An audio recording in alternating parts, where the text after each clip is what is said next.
Alright, internet can totally see me now. Let's do a sound check. Am I audible?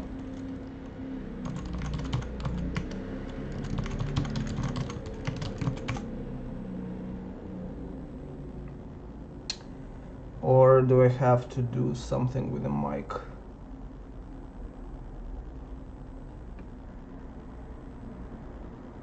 I guess I could check myself.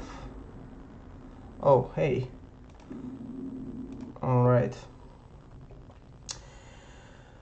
There was a minor problem. I had to restart OBS because it wasn't capturing my monitor, but now it all works. Let me close things I don't need. Keep the chat a bit quiet. Yeah, I'm not sure if I can I move the mic? Maybe I can move the mic, let's see. This is what happens when you reconfigure the... Oh, I see.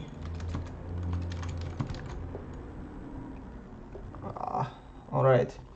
Let's just keep it like this, just to make sure I don't break anything too badly. So let's start. This is a stream about meshoptimizer. I will go a bit into the details of what it is, how it works, and then we'll try to write a bit of code. It is buffering a lot. Alright. I think I just had to restart the video stream, so let's see. Does it work okay now? I don't know if I can do anything else other than maybe reduce resolution.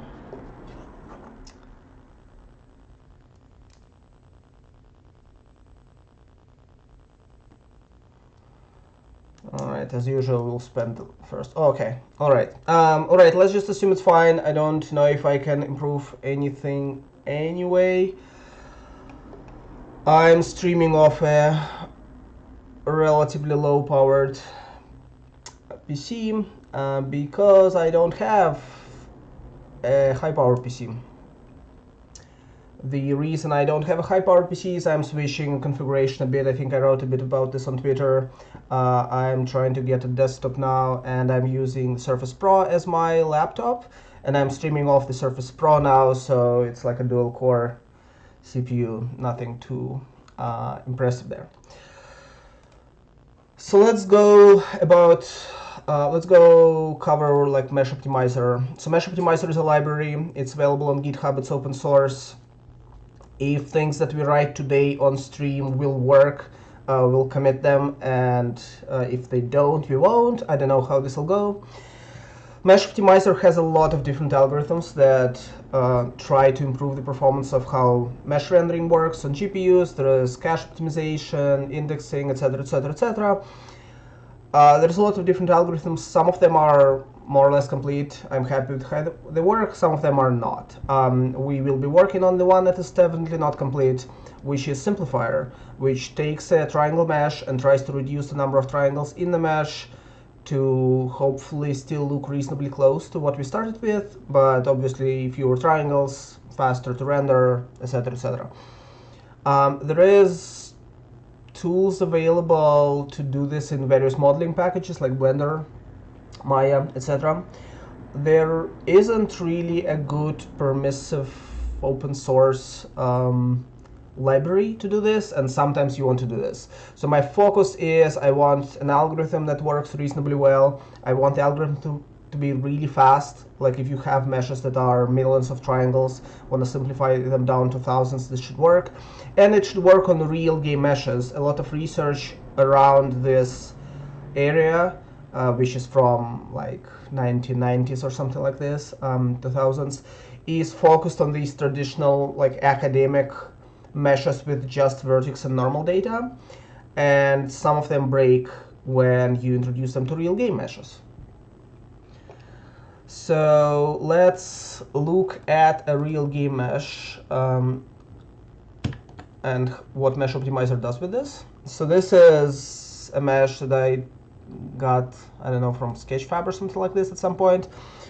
So it's a relatively high poly mesh, as you can see, and we can simplify that. by pressing like a few buttons, you know. So here's what's interesting about this mesh. There's this view that shows you the texture coordinates. So as you can see, there's some UV unwrapping here, and individual parts that are colored differently because they are located in different places on the UV chart. I think I have it button. Aha. So this is what UV mapping of this mesh looks like, right? So you can see there's like a lot of disjoint pieces.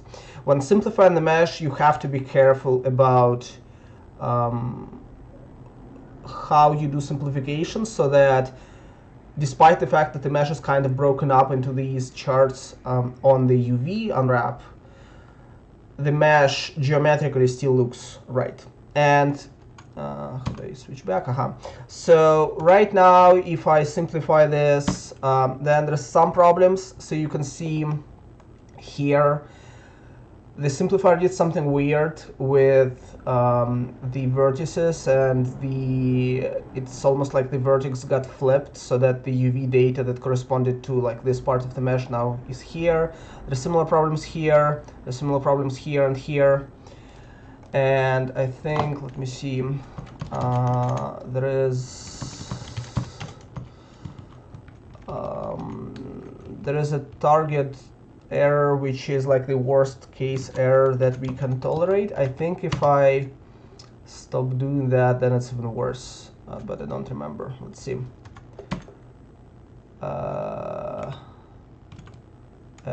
No. Oh, wait. All right. Sorry. This should be like multi-max or something.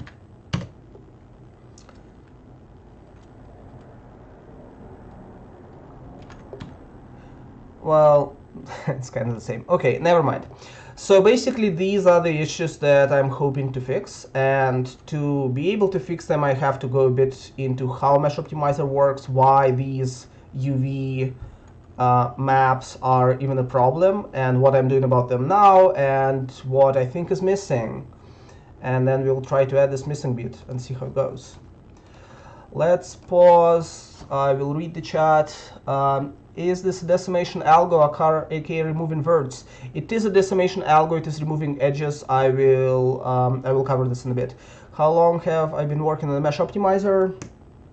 I think it's been a few years, but it's very, very sporadic work. This is my spare time project. I sometimes find time to work on this. I sometimes don't.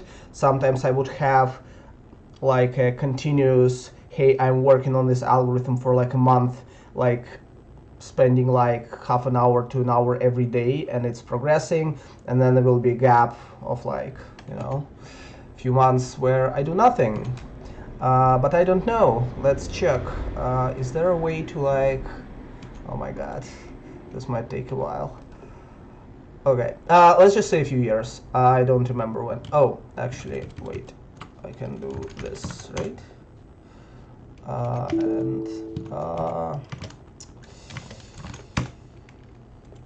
Initial commit, September 2016. Oh my god, Mesh Optimizer has turned 2 yesterday.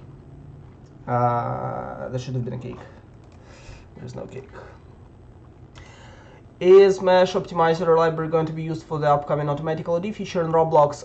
It is not clear, so I'm working on this in my spare time. I kind of have a bit of a different design constraints for some of the code that I'm writing. We do use Mesh Optimizer in Roblox to do optimization that does not change appearance, so optimization for cache, etc. But we have some people right now working on the automatic LOD, which is it's a similar algorithm, but it has a bit of a different structure. So I don't know how it will work. We will see. All right, let us go into how the algorithm works. So let's see if this works. All right, cool. The advantage of streaming from a Surface Pro is that, so I have a Surface Pro attached to a monitor, and I can just use the pen on the Surface Pro screen, so I don't have to worry about like an extra tablet. I found it weird to work with external tablets like Wacom if they don't have the screen on them, because it's like hard for me to see. I want to see exactly what I'm writing. And I think there might be really high-end Wacom tablets that have like an extra screen, but they probably cost a fortune, so not a good trade-off. Anyway, so here's a triangle mesh, and this mesh has two triangles and it has four vertices. And so what the optimizer does, it considers each individual edge. So like this, right? There's like 5 edges here. For each edge, it evaluates a certain value, which is the error of the error that would be introduced to the mesh if the edge were collapsed. And it's kind of hard to see on the really simple mesh like this what would happen. But so if we added a full set like this, right? So that's a basic mesh. And then the optimizer says, okay, I have looked at the error and I have judged this edge to be unworthy. And specifically, the optimizer says, okay, let's remove this edge and then collapse it into this direction. For every edge, we have a choice of, in the current algorithm, to collapse it either one way or the other way, right? What this means is that this vertex goes into this vertex.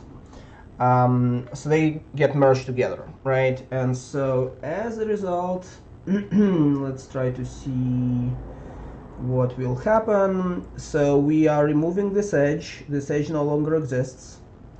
This vertex no longer exists. Oh well, I'll have to redraw some of this anyway. So this vertex no longer exists. And instead, all of the edges that pointed to this vertex, so here, right, they go directly to this one. So this, oh my god, this is not working well. And so this is what we will end up with, right? So we had, how many? We had like 5 triangles before, we have 3 now. The mesh got simpler, yay. And then we go through the mesh, we collapse a lot of edges. There's some interesting details about how the collapse selection works and how the algorithm is structured, but we will not go over this today. Suffice it to say, so the optimizer picks an edge and then removes the edge. And then a bunch of triangles get removed, and then a bunch of triangles change to directly connect to the new target vertex. Now, this works well up until you consider what happens when you have UV charts. So let's, maybe I should have, well, whatever. All right. So let us draw the mesh. And let's say there is one section of the mesh that is mapped to one chart in UV space, and then the other section of the mesh that is mapped to another. And they are, I'm drawing them with a bit of a distance between them, but this is just to make it easier for me to draw. So there's no real distance here, right? Like, so this is the same vertex, this is the same vertex. And then let's say there is some tessellation here. So let's say there's just something really simple like this and like this. And well, I might as well, I guess, draw some triangulation. It doesn't really matter which way it goes. All right. So here's what happens here. So here's a mesh, and it has a bunch of vertices on the left side, a bunch of vertices on the right side, and then it has 3 vertices that connect these 2 pieces. And the parts on the left side reference one part of the texture, and the parts on the right side reference another part of the texture. You can kind of see the same thing going on in this mesh, right? This is kind of what I was drawing. There's some more complex parts here, like there's this vertex, which has 3 charts that adjoin it. But in general, this is really common in meshes, right? And this mesh is relatively well formed. The one that I have here on display, there are meshes where there's like a lot more UV splits that are not really nice to deal with. Why is this a problem? So the way meshes are represented in memory is a vertex has a position, a normal UV coordinate. This means that this vertex and all other vertices that are painted black here have to be split, because there is the vertex with the same position, but it kind of belongs to both UV charts. And so the way this is represented is there is two vertices. For each of these three vertices, they are duplicated, once with the kind of green UV coordinate and once with orange UV coordinate. So in reality, there is like a vertex here, and there's a vertex here. Now, what happens if, say, the optimizer says, okay, I have looked at this mesh, and I looked at all of the errors and thresholds and stuff, and I decided to kill this edge in this direction. This could happen, right? The heuristic function is complicated. It doesn't really enforce any contracts explicitly. It's more like, hey, I think the error is smallest if I do this. Well, what would happen in a naive optimizer, and this is how the simplifier in the early versions of this code worked, is it would take the green vertex. Remember, there's two vertices on the bottom. There's the green one and the orange one, despite the fact that they're kind of in the same position. So it would take the green vertex, it would say, okay, great, I am removing the green vertex, it goes away, it's fantastic, and then I'm kind of scared to erase things now because I think it will just kill everything. But okay, so basically it will collapse this edge. Let's try this. All right, I knew that. It will collapse this edge, and it will leave us, and the green vertex will not be there. I will not erase it. This is what will happen. This is a problem because now there's a hole in the mesh, right? This is not fun. So there's two ways to deal with this problem. One is to try to sort of take this orange vertex and move it to match the position as well. The problem is this introduces vertices that never were in the original mesh, so I'm not doing this right now. It's possible in theory, but there are some problems with this. So instead what I'm doing is I'm saying, let's see if undo works. Let's see if I can find it. Oh, okay. Hey, undo worked. So instead what I'm doing is I'm saying, if there is a vertex that is kind of split, right, that is on the seam, on the UV seam or on some other seam, then I will not move this vertex away from the seam. So for this edge, I'm saying, okay, I can collapse this edge, but the optimizer knows that it can only collapse this edge in this direction, which is fine because the green vertex sort of stays in place and there's no holes in the mesh. What also has to happen, and you can not do this, but if you don't do this, then the simplification quality is just not good, is you should be able to collapse this seam in really either direction. Sorry, this edge in either direction. So the edges that have two vertices that are both on this seam between the UV charts or some other attribute have to be able to be collapsed. But when we do so, we have to take care to move both vertices, both copies of the vertices, the orange and the green one, simultaneously. If we don't do this, there is a hole in the mesh. So there is some special code in the optimizer that looks at each vertex and it classifies this. And we will look at how this works in a second. But essentially, we are saying there is different types of vertices. And let me draw them. So one is called manifold, which is not super precise name for this, but it basically means the vertex has a bunch of triangles connected to it. All of these triangles, all of the edges that go out of the vertex, they have two triangles on the left side of the edge and on the right side of the edge, like this one, right? So there has to be like a loop of triangles. The vertex itself is not split, So these vertices, oh my god, what? Okay, these vertices are not manifold because they have duplicate copies of themselves, right? So basically, manifold vertices are nice. Manifold vertices are these simple vertices that you can think of as just there's one vertex. It has all of the data in it. You can move it however. The mesh does not. The mesh deforms when you move the vertex, but the mesh doesn't get torn apart when you move the vertex. And in good meshes, a lot of the vertices are manifold, but some of the vertices aren't. So then there is the border vertex. So the border vertex is on the border of the mesh, meaning that there is geometry in the mesh that doesn't have geometry on the other side. So say if you were looking at a quad, right? So the let's see.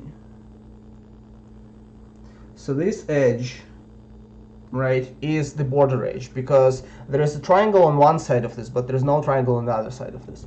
So what we are saying is these vertices are on the border, so they are border vertices, and these vertices are border vertices as well, of course, right?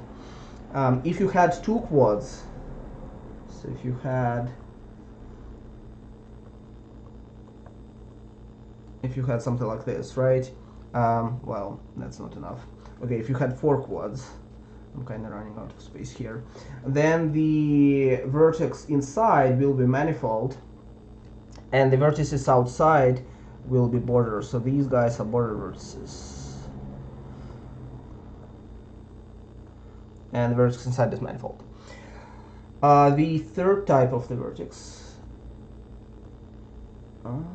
is the seam, and this is this complex vertex that I was just talking about, where if you looked at the mesh as if it was just geometry, just position, then it would be manifold. Like there is a vertex, there is a bunch of edges from the vertex, they form a loop, every edge belongs to two triangles, it's all great. But the problem is the vertex is split in exactly two copies. It can be split into more than two copies, but seam vertices are not that. And this means the vertex lies on one seam, on a simple seam between two UV charts, right? So in this example, all of these three vertices that I painted with black are seam vertices. And then the third one is locked. Locked means we don't know. It's not manifold, it's not border, it's not seam, it's complicated, it's hard to deal with. In some meshes, there will be some number of locked vertices. It's not easy to deal with them in a general manner. I think long term maybe there will be some other types of vertices that are kind of not manifold, not border, not seam, but also not locked that we can deal with. But locked vertices are not movable. The more locked vertices you have in your mesh, the worse the simplification will be, because we can't do anything with them, they have to stay in place. Because we are afraid that if we were to move the vertices, the mesh will get torn apart or otherwise become structurally inconsistent. This simple example, let's actually go over this. So in this program I have for debugging, I have color coding for this. So manifold is just not colored because there's like a lot of them, and border is blue, and seam is green, and locked is red. Red is bad. So if you enable the visualization, I'm not sure if it's easy to see with the video compression, it's probably going on. Let me try to render bigger points.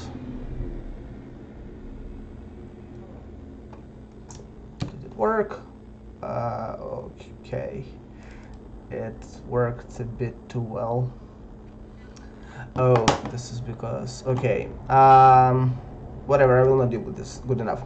So you see there's like a lot of green vertices here, and if you toggle between these different modes, you can see that mostly, not in all cases, but mostly the green edges, or the green like seams, right, correspond to the attribute, to the UV color changes that you see here.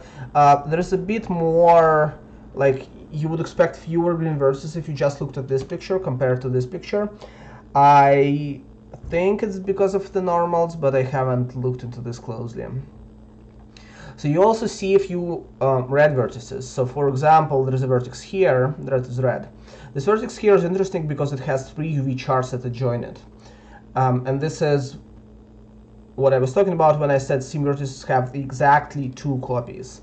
Because what can happen is, and what does happen in that mesh is, let's pick 3 colors. So there's 1 UV chart here, and there is another one here, right, and there's like a third one here, and there is this vertex that has 3 copies. So here's the problem with this. So when I was going over like what the simplifier does on this picture, I said, okay, so what we can do is we can collapse a vertex towards a seam vertex. It's fine. So if we looked at this edge, it's fine to collapse it this direction, it's fine to collapse this edge in this direction. When we look at this seam vertex itself, you can only collapse it along the seam that it belongs to. The problem is, this vertex in this picture, it belongs to 3 sort of seam loops, right? This means that it cannot go anywhere, because if you were to, for example, collapse this vertex here, this would move it away from the orange loop. And similarly, in any other direction, whenever you try to move this vertex, it gets it out of one of the loops, which is a problem, which in theory is possible to handle. My algorithm doesn't handle this right now, so we just call this one locked and we will not move these. Hopefully you can see, let's say, yeah, so when I simplify the mesh, right, you see that these red vertices, they stay in place. And then the number of green vertices on these edges reduces substantially. And this is important. This is why I said you have to be still able to collapse the like seams, because if you don't do this, you just will have a lot of redundant verts along these paths, and your simplification will just not be good, right? So this is how the algorithm works, and there is one problem that I know of in this algorithm that we will try to fix it today, which is the point where we will actually start writing code after I briefly cover what the problem actually is. Let me read the chat. The chat doesn't have any extra questions. Let me draw the problem that happens right now that we will be solving today, and then we'll make a like 5-minute break for questions, and then we'll start writing code. So here's the problem. So the way the algorithm works is there is these vertices, and each vertex can be manifold, border, seam, or locked. And when we look at an edge, and I can show you the code because the code is simple, but it's not in this file. And there's a lot of to-dos here. So there's this vertex kind array that is assigned char to save memory, but what it really is it's this enum that has one of these 4 values. So it can be a manifold, not on a seam, not on a boundary. It can be a border. It's not on a seam, but it is on the boundary, on the geometric boundary of the mesh. And it can be locked, or it can be a seam, right? And it can be locked, which is, we don't know, it's complicated, let's not touch this vertex.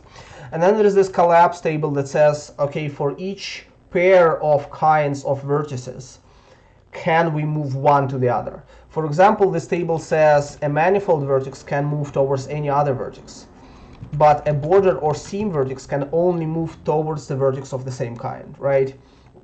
Which means that we don't break up the mesh in like a bad way. And the locked vertex just can't move, period. And then there is code that looks at an edge and says, okay, this vertex is manifold, this vertex is border. I can move this to this, but not the other way around. Okay, this vertex is border, this vertex is locked. I can move border to locked. This vertex is locked, I cannot move this vertex, etc. Right? And so it says this vertex is seam, this vertex is seam, seam to seam is fine, let's collapse it. Same for border. Here's the problem. The actual reality is that you cannot assign kinds to vertices, you can only assign kinds to edges. What I'm doing here is a kind of simplification. It's really important to be able to do these things quickly, because tracking vertices is much simpler and faster than tracking edges, and same for updates. But, so here's the problem. So here's the basic problem that happens with border. And this is what we will be debugging our code on probably. So here's a quad. Here's a quad, and let's say this is just a mesh. It has 4 vertices. And then, as we discussed before, all 4 vertices here are border vertices, because there is 2 edges coming out from each one. These edges are open, meaning there's no triangle on the other side of the edge. Theoretically, what should happen, the way I described this kind of ideal of, hey, this vertex is on the border, we should be able to move the vertex along the border, is that the simplifier should be able to collapse this edge, this edge, this edge, and this edge, but the diagonal edge should not be collapsible. Because while it connects 2 vertices that are border vertices, it's not a border edge, right? Collapsing this edge would sort of break up the border structure. It may be easier to see this in an example like this, where there is a thin strip of triangles, right? And so all of the vertices here are border vertices. Now, every single edge right now will be collapsible, because every single edge here connects to border vertices, because they're only border vertices. But what we would like to say is that you cannot collapse these like intermediate edges, right? Because that's kind of not what we want. What we want is to collapse alongside the border. And so for UV seams, this becomes like a big problem. For a border, you can argue, okay, if you have this thin strip of vertices, there's like limited ways on how much you can simplify it. Fundamentally, the error metric has to be able to say moving this vertex like here results in a mesh that is really weird. Like it basically breaks it up like this. Somebody should figure out how to write a program where you can erase strokes without like erasing everything. Anyway, so this is a bad simplification, right? It does not look like what we started with. And my error metric does do that. The problem is that for seams, error metric is complicated. Sometimes it says, okay, whatever, I will do what I can, I will collapse this. And for seams, this is really weird, because if you imagined the same situation, but there is like one strip that maps to one UV chart, and then there's another strip next to it that's also thin, that's also tessellated like this, that maps to another UV chart. What can happen is we can take this vertex and this vertex and say, it's fine, we can collapse them, they're both on the seam. They're not on the seam, but they're both seam vertices. So what happens when we collapse this is weird things happen. Like you connect wrong parts of the mesh to the wrong parts of the mesh. And this is what I suspect, and I have not debugged this, but let's hope I'm right, because if I'm wrong, then at the end of the stream we will not end up solving this problem, which will be unfortunate. But this is what I suspect happens here when the, for example, here what could happen is, let me draw this, like on this region, right? So we have, let's see. So we have this situation here, right? There's this like, oh, is this? Yeah, there's this T junction, right? And what can happen here is we look at this edge, right? It's the wrong color. Okay, whatever. This edge connects 2 seam vertices. We say, awesome, let's do this. The problem is these vertices like don't belong to the same, they're not, they don't, the edge is not on the seam, right? But the big issue is these vertices belong to 2 different seam loops, meaning that for this vertex, it has 2 copies. Remember, every vertex on the seam has 2 copies, one with one UV set, one with another UV set, or UV chart. This vertex has 2 copies. One is orange, one is whatever color this is, I don't know. burgundy, I don't know, not a color expert. So this other vertex has two copies. One is also this weird color and one is green. So we are trying to collapse this edge and we are trying to merge these vertices. And I think the code tries to take the orange vertex and merge it with the green vertex, like this orange vertex with like this green vertex. And this just doesn't work, or rather it maybe works, but it produces weird results like this, right? So what has to happen is the simplifier has to be more aware of the fact that when it collapses two seam edges, or sorry, two seam like seam edge that consists of two seam vertices, it has to know whether these two seam vertices are actually on the same loop. So we have to track this extra relationship. And I don't want to start tracking edges, as I mentioned before. And I think there's a simpler way to do this. So we have to start tracking this data. We have to update this data as the mesh simplifies itself. And then we have to use this data to say, is it okay to collapse an edge? And this is what we will be doing today. It took like 30 minutes to do an intro, but since I'm assuming some people on the stream don't know how simplification works in general, what my code is doing for sure, I felt it was necessary. So this is the intro. Let's take a 5-minute break. I will answer questions. And then we will write code.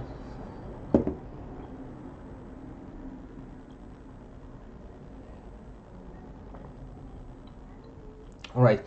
I will come back in a couple of minutes and maybe there will be questions. I mean, there are a couple of questions. I will just answer all of them. If anything is unclear, if you want me to explain something that I have already said, I can try to do that. Oh, also, fair warning, I have never written code on stream, so we'll see how that works. This is orange juice.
All right. How many thousands of years of schooling did you go through to learn all this? I don't know, a lot. I've been doing this stuff for a while now. So you said optimizing the triple locked vertex variant was theoretically possible, just not implemented in meshoptimizer currently. How can it be solved? So here's the problem. Here's why it does not work right now.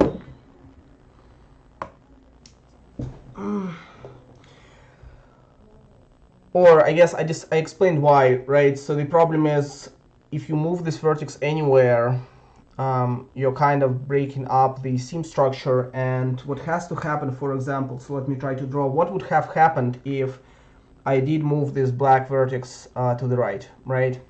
Here's what the result should be. So parts of this result are kind of obvious. We take this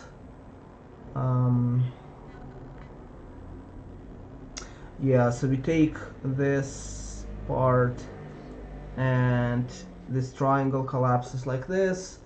The green part looks relatively the same because there is no internal structure, but if you imagine like this being like that, then it's just this, and then this thing goes somewhere there.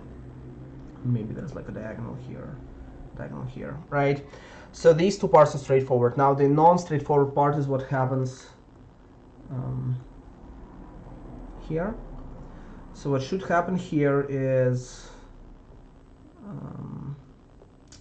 say there's structure like this.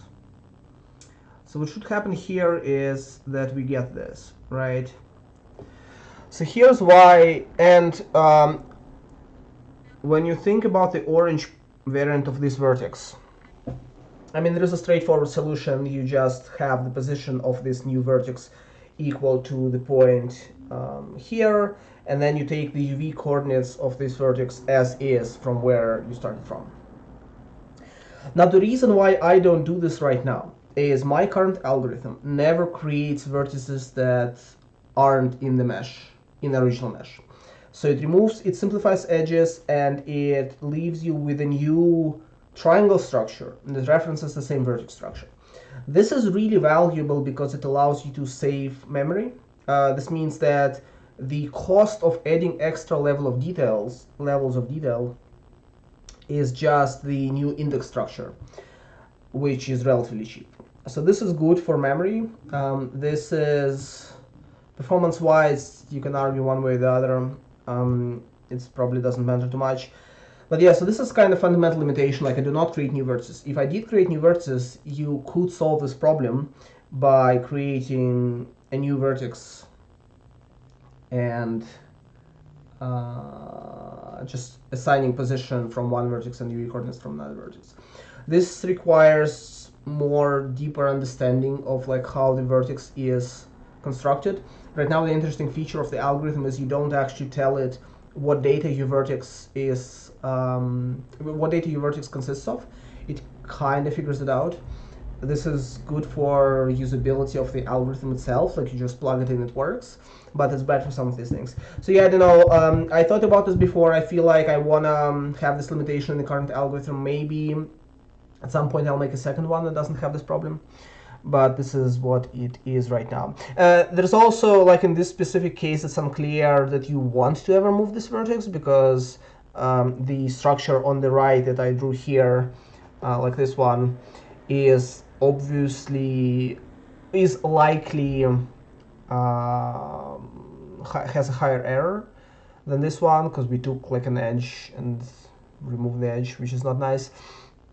But there are some meshes where there's so many locked vertices because of this limitation that it's just hard to deal with. And there's also real big issues with faceted models that I don't have a solution for, where if each triangle has an individual normal, then my simplifier right now kind of gives up and says, I don't know what to do here.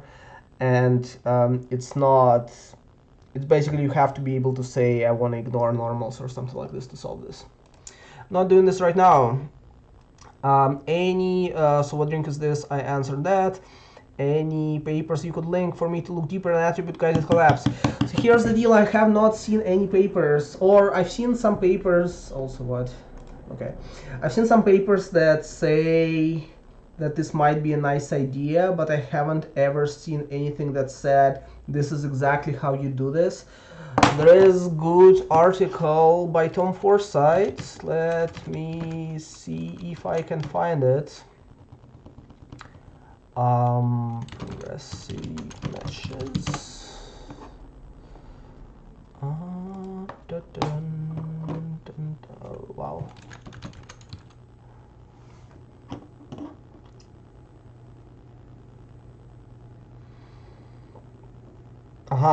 This one. I need a different font. Okay, so somewhere here, let's see. Nope.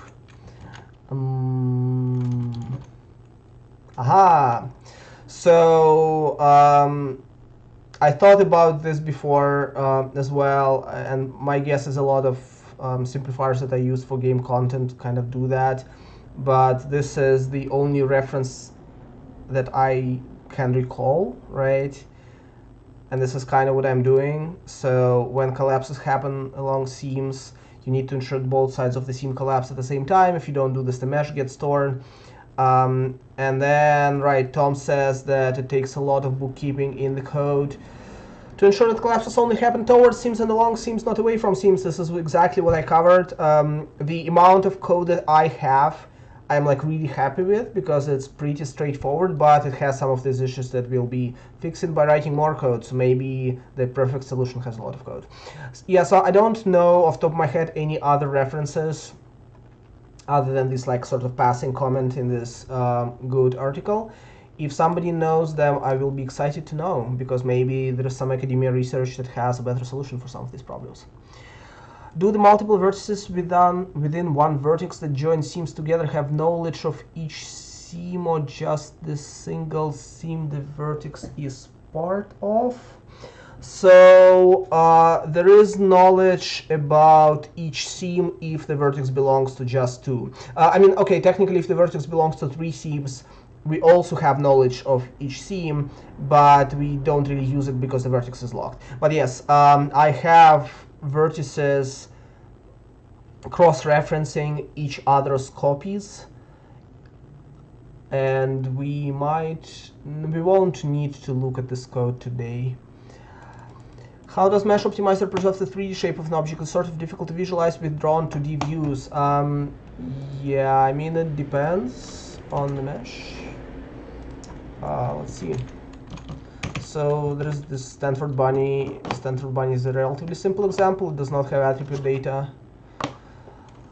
Also, my beautiful LED viewer does not have a way to rotate camera, so it still might be hard to see, but come on, really? Okay.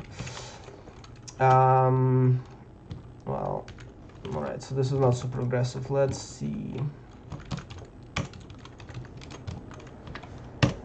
So I've changed it so that each collapse will, I've changed it so that each collapse will, each LOD level, so like whenever I switch between LOD levels, will decimate 2x. So this is kind of aggressive. So let's see, so that's the next one, that's the next one. Does anything even change?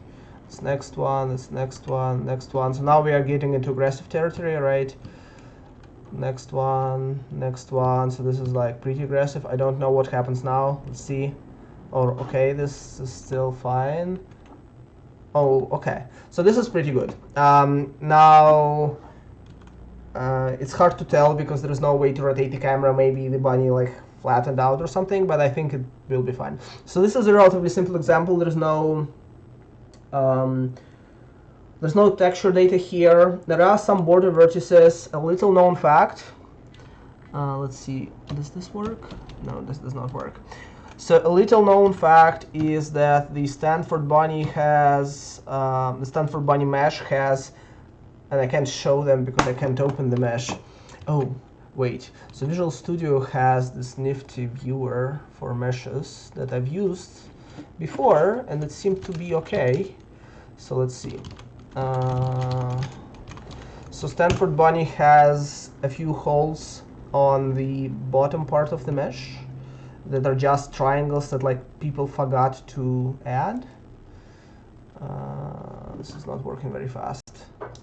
Hope the stream is okay, because this is not. Hope this is not locking up my entire machine. Maybe just locked Visual Studio. Oh my god. Okay. All right. Let's see if I can figure out how to rotate this. Oh, actually, never mind. My version has. I see. My version has, I guess, a fixed bunny, because these look like poorly tessellated gaps in the mesh that somebody closed. Okay, never mind. So this is how it works on simple meshes, right? On complex meshes, this is why I'm still working on this. So I have myself. This is my Roblox avatar, and this is a pretty simple mesh in the sense that it has like 7,000 triangles. You could collapse it to have fewer triangles, but it's not like a lot of material to work with. But this mesh has problems, and some of them I'm trying to improve. It has a lot of UV data. These sections of the mesh are not connected, so the arm is like disjoint from the body. So what can happen is this. Wow, okay, this is worse than I thought. Right, so if you look at 2x, 2x still works fine. But then 4x does bad things to the mesh. And I plan to look into why exactly this happens. I think one of the issues, there was a lot of locked vertices. Let's say, yeah, right? So this is kind of why locked vertices are problematic. You cannot collapse them. When you cannot collapse the locked vertices, the algorithm is forced to collapse some other vertices if you don't have the maximum error bound. And if you do have the maximum error bound, it just gives up. So you can set the max error bound here, and it will stop at a mesh that is still looking reasonable, but it cannot get right now to 1/4 of the vertices without doing unspeakable things to the mesh. And this is something I plan to improve, but I don't know how yet. I'll need to look closer into why exactly the locking happens. All right, I suspect that part of the problem is these normal facets. So here, for example, you see the hard edge, and right now it is treated the same as a UV edge, which means this is treated as a seam, which is technically a correct thing to do, but it can be a problem for these cases. Let's see. I kind of want to start writing code, but okay. So let's just try to kill the normals here. I think this is how you do this, and then see if it gets better. Right. So if I kill the normal, there's like no normal data anymore. Then you can go to 4x, oh, and even 8x, and it's still okay, sorta. But then 16x is still bad, but that's like really aggressive. So this is on a to-do list of things that I want to improve. How do you learn to program computer graphics? As far as I'm aware, most colleges don't offer it as a major. I'm not like a really bad person to ask questions like this, because my university didn't really have any courses that were interesting in one shape or the other. I learned everything myself. I learned a lot of graphics stuff before I went to college or to university or whatever. Like I learned them in high school myself. So my best advice is, read books, read tutorials, read papers, watch streams like this one, try to write things, try to code things, see what happens. All right, anyway, so I'm hoping the stream still works fine. All right, it's still transmitting data. All right, should we start writing code? Can somebody post in the chat section to let me know if the stream is going fine, like video is there, audio is there, and then we'll start writing code?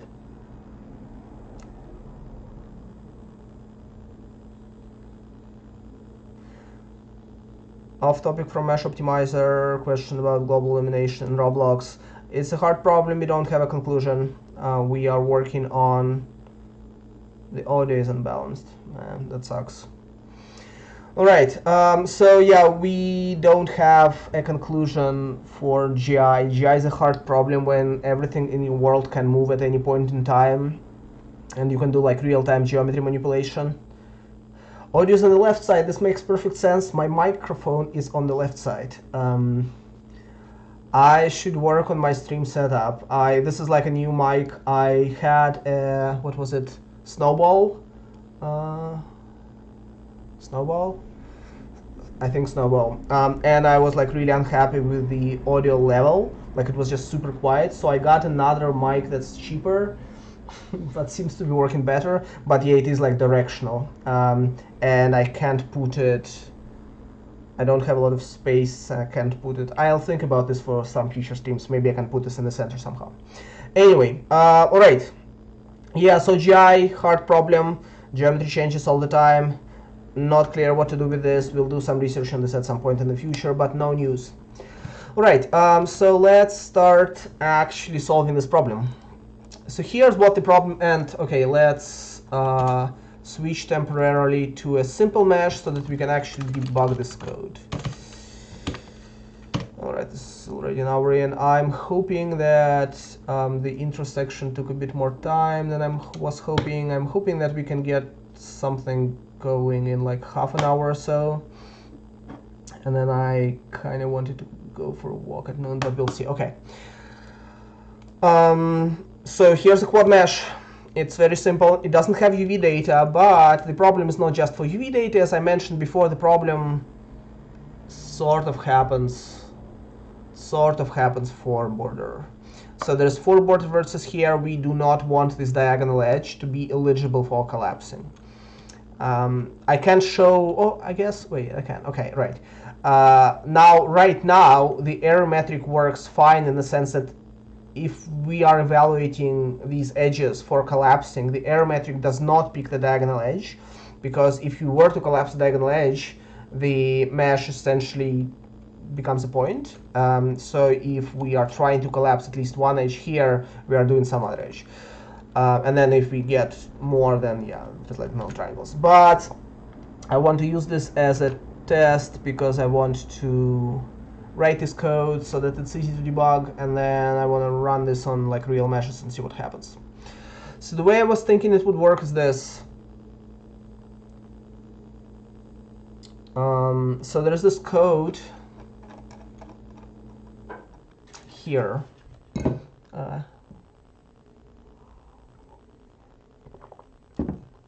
That picks the type of the vertex.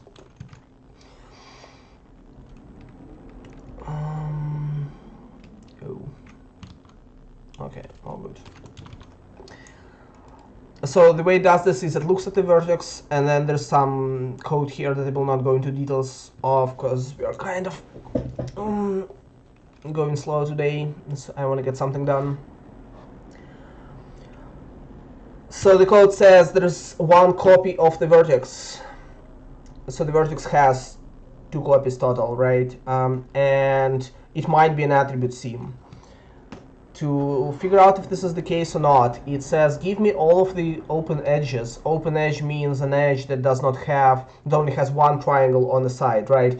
And this is kind of like a weird distinction for the UV data because the seam edge, like this edge, it does have 2 triangles on its side, but these are technically separate vertices. So depending on how you were to look at this data, it's either there's like a pair of triangles or there's one triangle for one edge and one triangle for the other edge. Anyway, so it's saying, hey, give me the open edges. If there's just one open edge for each copy of my vertex, there's only 2 copies, then I want to make sure that the connectivity works out. Like this vertex has an open edge that goes here. This vertex has a copy, which is this one. This vertex has an open edge that goes like here, for example. This vertex has a copy. And we are trying to make sure that to classify this vertex as a seam, kind of both of these edges, like this one and this one, they have 2 triangles on the opposing sides of the edge if you were to consider the vertices as just geometrical, like if they just have position data. And then it makes sure that the triangles go in the right direction and all of that. So this is kind of what this code is doing, and then if everything worked out, we say, okay, this is a seam. So what I want to do is that here we have data that says that this vertex connects to this one and this one, and it should be somewhere. Oh, it might be data that we'll need to return from this wedge edge function, but in the border case, but anyway, whatever. So we can get to this data, right? And so what I want to do is I want to have, for each vertex, I want to have essentially an explicit structure that is a loop of edges that represent the seam, right? So I want to say for this vertex, it is on a seam, and the next vertex on the seam is this one, and the previous vertex on the seam is this one. And it's like a doubly linked list, right? And so when I have this, I'm hoping that I can use this to actually do guided collapses more carefully. So let's try to do this. So we need a doubly linked list. The way, and we will be building this in this function, I guess. Is that true? Yeah, we'll be building this in this function.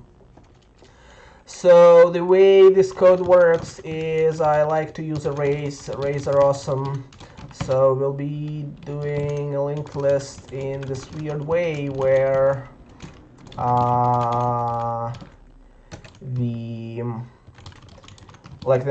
this is linked list of vertices, right? And the previous and next value is just a vertex, and the vertices have an index, and this is how we will store this. We could store a struct here, but whatever. Let's just start like this. This is how this code is mostly written in this way, where we try to use arrays. meshopbuffer is like an array class that is just a wrapper around the pointer that deletes it automatically.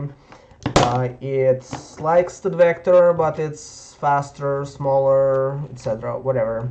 It doesn't initialize the memory when you construct it. It's basically a nicer version of a vector if you don't need to dynamically change size and stuff. So let's try to fill this vertex through this like vertex linked list. So we'll pass pointers to this thing, to our beautiful function, and here we'll do this. Alright, so the basic idea here is that we will start by initializing this linked list to be sort of redundant, like each vertex has a it's in a loop of its own. So the next and the previous vertices are the same vertex. And then we will try to modify this data as we are going through this code to insert edges into this linked list. Oh, and for seams, basically, I guess what I'm hoping for is that each vertex has data about the loop,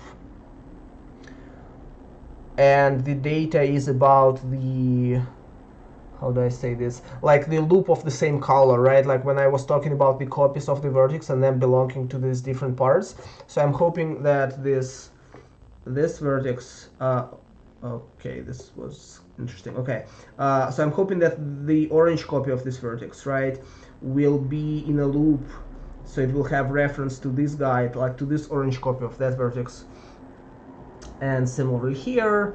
And then the same thing will happen for green copies, right? So basically, for this simple seam structure, there will be kind of two loops. Each one will be for its own color, and this is what will help us to do guided collapses properly. So the hope is, okay, so we start by initializing everything. Oh, great. To what? Wait.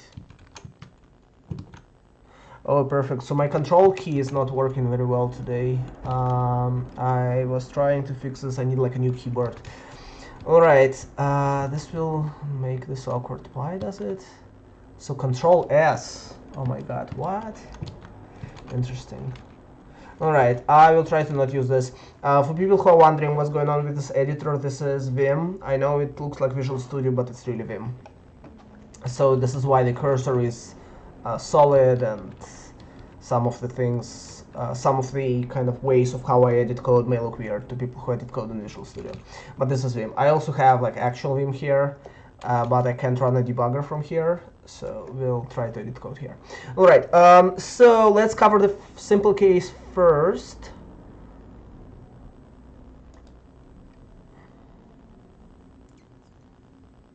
Let's cover the simple case first. So this is getting complicated because I'll have to think about this and say things and write code at the same time. And I have not thought about this problem deeply before. So when we have a non-sim situation where we just have a border, like in, if my control key doesn't work, how can I run the debugger? What's going on here? All right, great. Let's try to not use the control key. Who needs the control key, am I right? So in this case, basically what I want is I want this vertex to say that there's an edge that goes here, and this is why the we have to insert this edge in the loop, and insert this edge in the loop, and this edge in the loop, and this edge in the loop, and this is how we'll form a complete loop. Now it might be complicated by the fact that the edges in my system go only in one direction, and the vertex has kind of partial information, so this vertex knows about the edge that goes here, but not about the edge that goes here. This vertex knows about the edge that goes here in this quad. So we will see how it works. But okay, let's start simple. I fear that the result of the stream is we will write some code, control key, and the code will not work, and then we will have to do another stream where we will actually make the code work. But that's fine. At least I explained how the optimizer works. So so in this case, right, we are saying, hey, there is a border vertex. And the border vertex means that there is one edge coming from both sides. And we only know about the one edge right now. And count open edges returns this vertex. So if you look at this code, it basically says I will return the number of open edges, but I can return like one target vertex for the open edge that I find. And if I only find one open edge, then this vertex must be the right one. This is like me working around the fact that, you know, I'm not using STL in this code, I don't have pairs, I'm lazy to create structures, etc. So in this branch, we can use the value v, and so here, interesting, okay, hold on a sec here,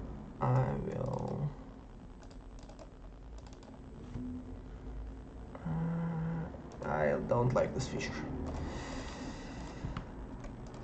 I like to be in control of my braces. This control key is driving me nuts. Okay. So here we have one open edge, and let's change this code to have paired braces as well. And here we are saying, so there is a one vertex I is on the border, and V is, or might be, well, probably is, on the same border. So we have to connect them, and the way to connect them is that we need to insert essentially V into the loop of I, and probably I into the loop of V, because if you don't do that, then the loop information in the other vertex will be incomplete, because as I was saying, as I was showing in the window that's not there anymore, like here, right, we have partial information, so in this vertex we will say there's an edge here, and in this vertex we will not say that there's an edge here.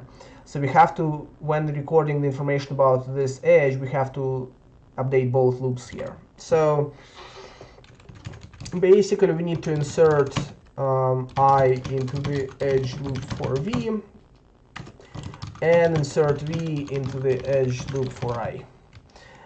And I guess we'll add like a function for this. I don't know. As I said, I don't know yet how this code will work, so we'll kind of figure it out as we go.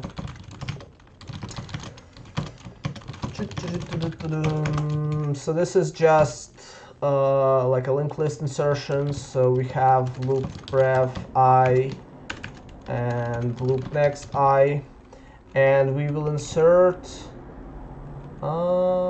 v after I. So this, we'll have to be careful when calling this function, because maybe we won't, I don't know, whatever. All right, so we don't need to touch loop ref I itself. Loop next I should be updated to v, and then loop ref I doesn't change at all, right? And then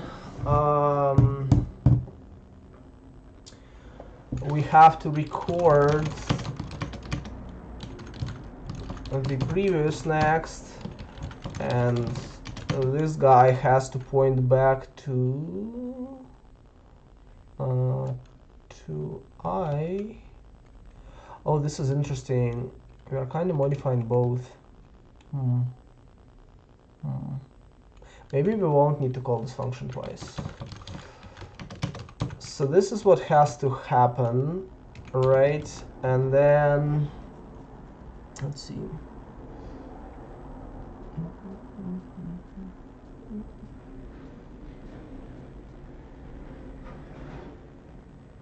Right, yeah, so there's the next version, and this guy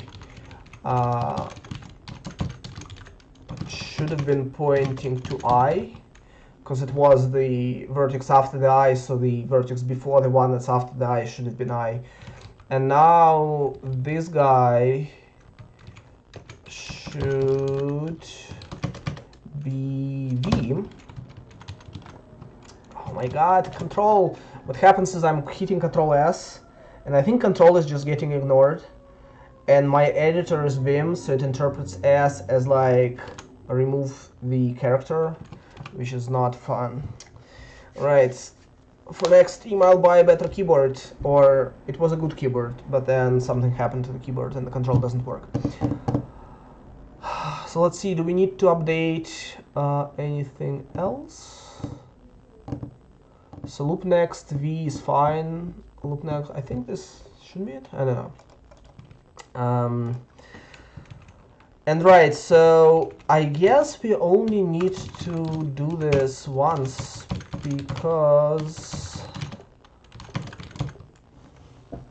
what we are doing here is we are kind of merging both loops into one, because we are just saying, yeah, I'm now slightly worried that this code will create loops that aren't loops, if it makes sense. But okay, whatever. Let's figure it out later. Does not matter. Control S. All right. If I were like a proper Vim user, I would be doing colon W to write the file, and I'm used to doing colon W in Vim, but somehow Visual Studio screams at me, hey, I am Visual Studio, I'm not Vim, so my muscle memory goes to Control S. Control S does not work. So in theory, for the quad, this is all we need to do. We are not handling seams right now, this is just borders, but this might be it for the quad. Let us see if this is true. Let me switch back to chat. Chat is silent, good. 5? What? Great, okay. Oh, is the problem? No. Okay. Even a 5 doesn't work. Alright. Hey, this is why assertions are nice. So... Alright. This is what happens when you don't do the linked listing properly. Let's see.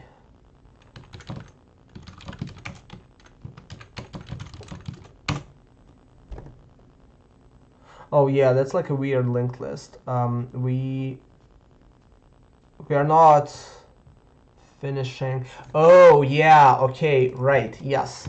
So I wrote the function to insert into the linked list. However, what we are dealing with is not a linked list, it is a looped linked list, which means that the, oh my god. So this means that the last element, the next pointer after the last element, we would like it to point to the first one. Is this necessary?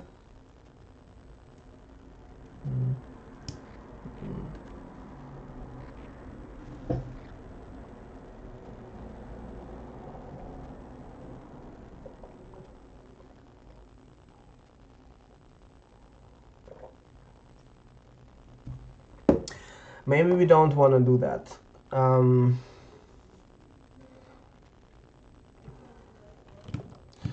So there are some complex topological conditions where,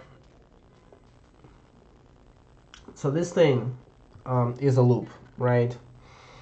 But yeah, I guess we don't want to do this automatically because, okay, yeah, so the problem is when I'm initializing this data, I'm saying there's like a loop, like the next one after the element is the element, the previous one is the element. But then when I'm inserting this, so maybe what should happen is I will just for now change, oh god, this is fun. My keyboard is dying on me. Alright, I feel like we might have to not write code on the stream because it's hard to write code when you can't type E. How come I just typed E fine? This is like software messing with me. Oh my god, hold on, let's see.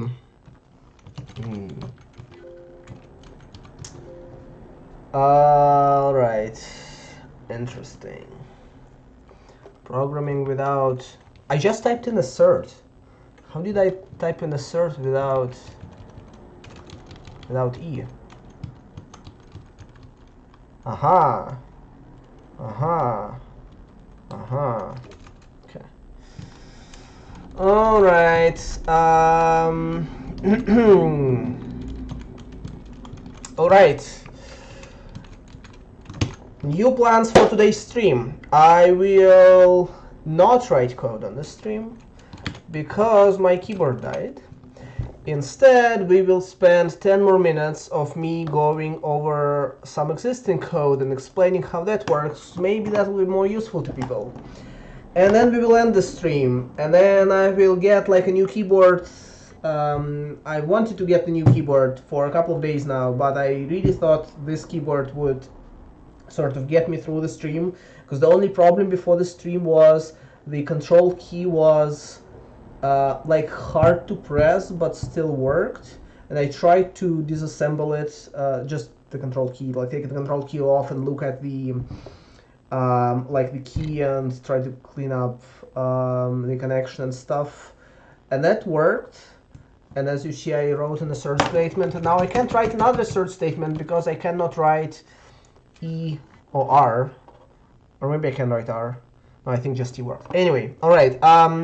So yeah, new plans, not writing code anymore. I will get a new keyboard. I will think maybe more about, I think the idea that I had still works, is just I can't write an assert statement anymore.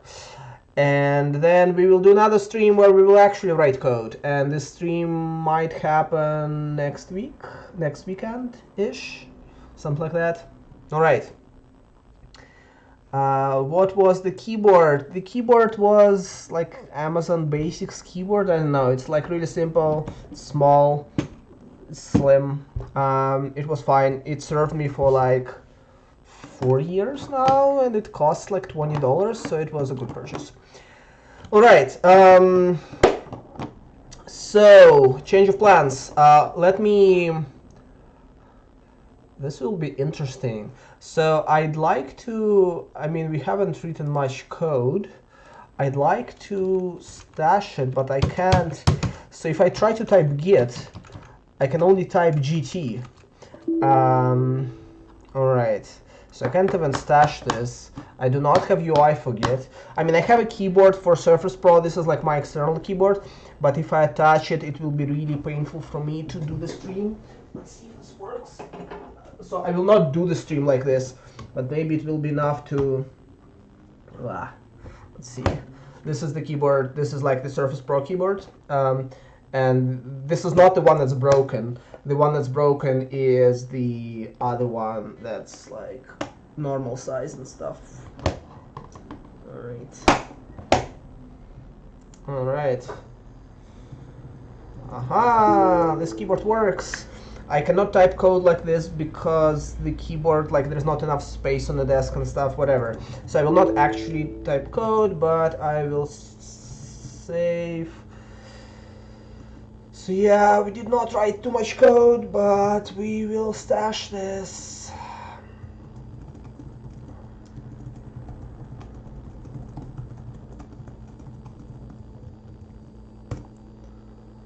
And this will give us the benefit of having the code in its pristine state so that we can look at the existing behavior. So, right, so I guess I wanted to go over some details of how the code works. So there was a question in chat about the vertices and the vertex pairs and if like they know each other and stuff like this. So maybe let me go over how that works. First detach the keyboard. All right. And did it work? Okay. Windows on screen keyboard. No, I'm not typing on Windows on screen keyboard on stream. Which version of C++ am I using? 9811. This library uses C++ 98. I, in general, am using C++ 11 in like most projects that I'm working on, but for any project that's a library, and meshoptimizer is a library, I am still using C++ 98 because there's still people out there who use toolchains that cannot support C++ 11. This happens on some of the consoles from like some number of years ago that people still write code for. Some people don't. I guess some people still use like Visual Studio 2015 and stuff. 20, wait, not 2015, what am I saying, 2012, right? It has C++ 11, but it's like partial support, not all things work.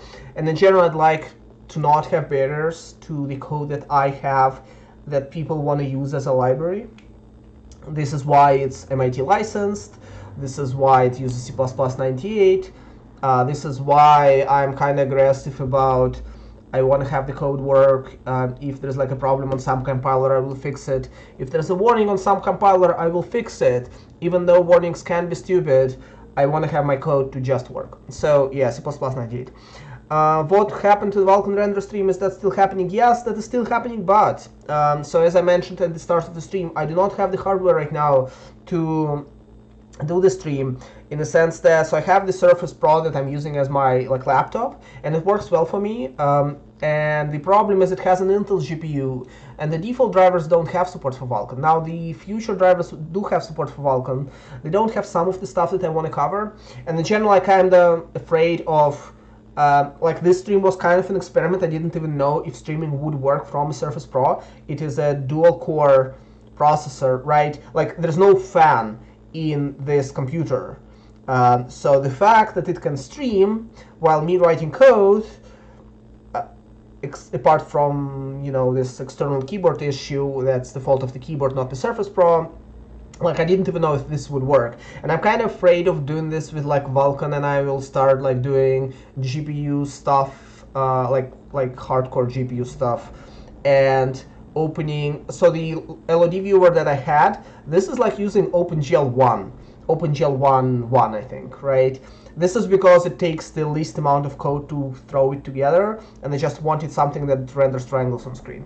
So this is not how Vulkan Stream will work, which is why I need a computer. To get a computer, I need to build a computer. To build a computer, I need to pick a computer. I'm not even sure if I want to do this like now, because I need a video card. Which video card should I get? There's like this RTX thing that's happening in a few weeks. Should I wait for that? So, yeah, this is on like a brief pause. It will happen, it just won't happen like today or next week even, right? My best guess is that it will happen in October, because this is how much time it will take me to like figure all of this computer stuff out. Anyway, so let's quickly go over the connectivity structure that is actually used for all of this SIEM stuff, because I think this might be helpful. And then maybe I'll answer questions on whatever happened, and then we'll stop there. So let's go over this Vertex copy stuff, right? So there's this T-junction thing. Let me draw this again. And then I'll go over what kind of structures am I using to represent all of this. So let's just make it basic. So there will be this triangle.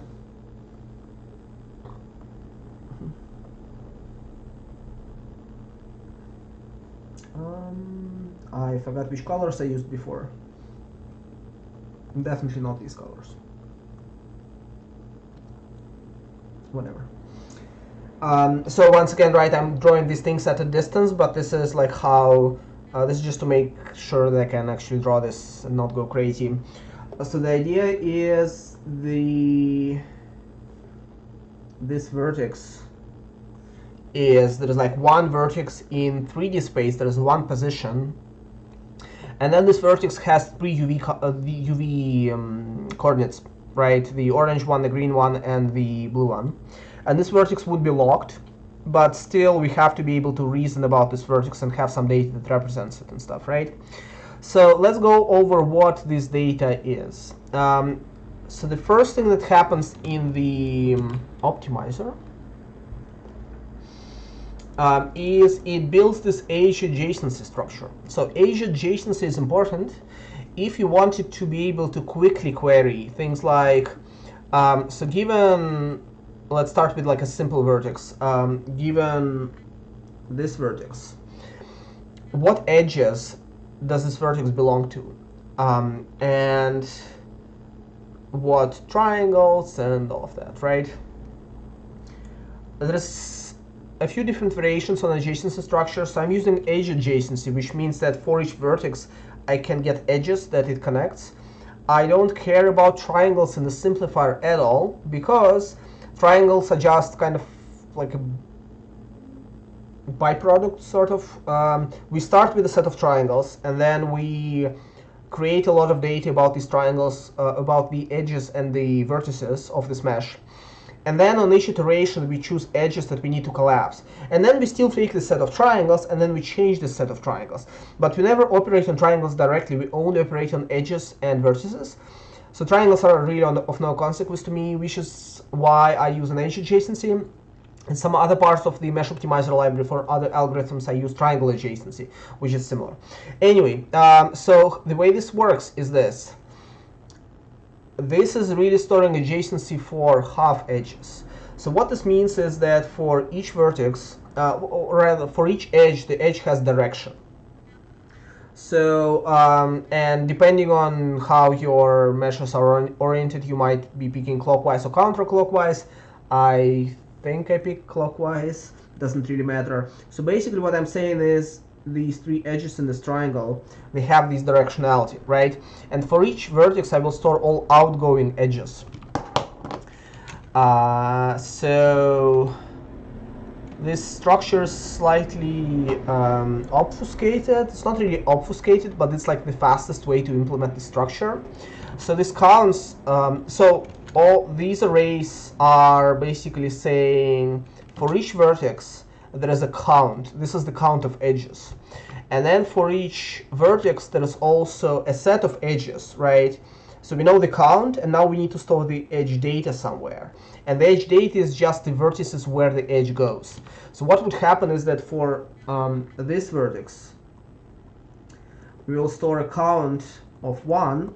Now note there's like 2 edges that this vertex belongs to, sort of, but since edges are directed, we say that we only store outgoing edges. And so there is 1 edge here, and then this edge stores the index. So if this vertex is like vertex 0, and this vertex is 1, and this is 2, and this is 3, 4, 5, 6. Note I am enumerating the duplicates an extra time. This is because, as I mentioned, they are duplicated. Like the vertex is all of the data combined in the vertex, which means position, texture coordinates, etc. 3, 4, 5, 6, 7, 8, 9, 10, 11, 12. So the center vertex has 3 copies, right? Some vertices have 2 copies, some vertices have just 1. Oh, of course I messed it up.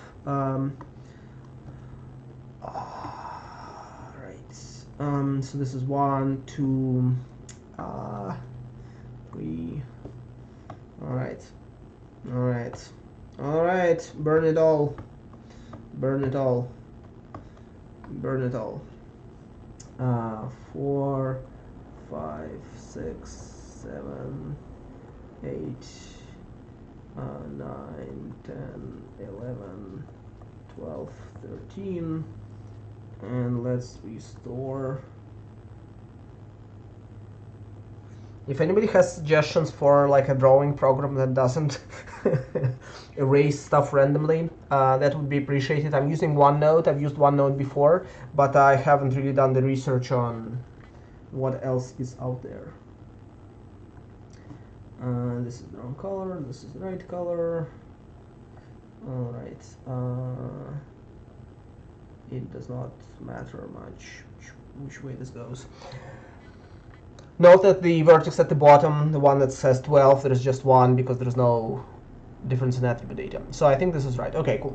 So basically, right, so in this structure, the vertex 0 will say that, this mesh is kind of boring. Let's do this. So the vertex 0 will say there is just 1 edge, and this edge goes to the vertex 1, which means that then you can look at the vertex 1 and say, okay, what edges do you have? And it will say if the edge goes to 4, and also vertex 1 will say that the edge that I accidentally erased. There's an edge that goes from 1 to 4 and from 1 to 5, right? These are clockwise edges. And that way you can traverse a bunch of data around the mesh reasonably efficiently, right? So to give you an example, there's some code that builds this. This is not important, but to give you an example, there's a function.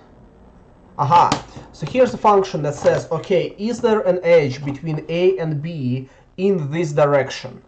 And I should do a better job of like calling these functions better. Like this should be find half edge probably, but whatever.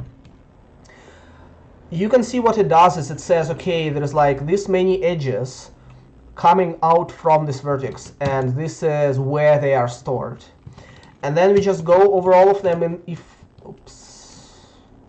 if any one goes to where we want, we found it. Otherwise, there is not an edge that goes from A to B. If you wanted to find out if there is an edge from A to B or B to A, you have to call this function twice. I think I might be doing this in some places, maybe not. But this is like really fast. The reason this is fast is this count is the count of edges that go from a vertex to other vertices, and this count is small. So real meshes mostly have grid-like topology, which is basically this, but my tessellation here is really weird. So real meshes most often look like a lot of grids. So you would have like this structure, right? And so if you were to look at this vertex, and in the large grid all vertices are exactly the same, then let's look at this. So it has one edge in, remember, clockwise order. So one edge that goes here, and then this edge goes the other way, and then this edge, and this is like slightly confusing because this edge has two directions, right? So there's like two half edges here. But so there's this edge, and then there should be the same thing for all other, like this one, and this one, right? So there's like 1, 2, 3, 4, 5, 6. So the count in most meshes will be around 6.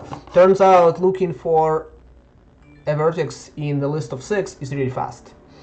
So this code is fast. So this is why we need this adjacency structure and how that works. So we build this adjacency structure. Let's look at this code. What do we do next? So then we build position remap, and this is the other thing I wanted to talk about today, because this is the thing that tracks the relationship between copies of vertices. What we are saying here is that we want to fill two tables, and I will not go over how we fill them because this is relatively straightforward, sort of, but I want to go over what these do. So there is the remap.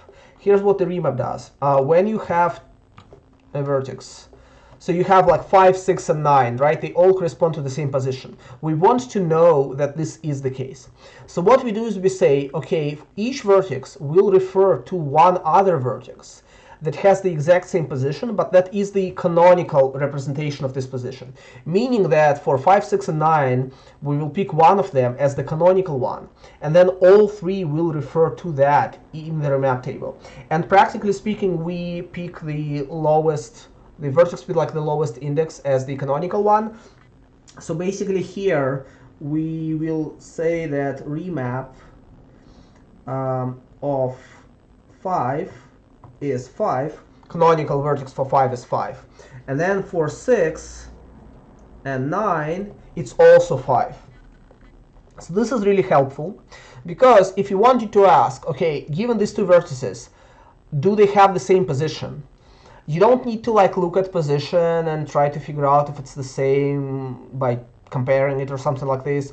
You can just say, are remaps of these the same, right? So this is nice. But then the second thing that you want is you want to be able to iterate through these 5, 6, and 9 as a list, because it frequently happens that you want to find like the opposite vertex, for example. So if you were to check if this one, like the 1, 2, is a seam vertex, here's what you need to do. You need to get both vertices 1 and 2 that have the same position, and then you need to check if there is an edge from 1 to 5, from 1 to something else, which is 5, and from 2 to something else, which is 6, and then check if 5 and 6 map to the same vertex, and this tells you, hey, this edge was a seam edge. And there's some code that does this in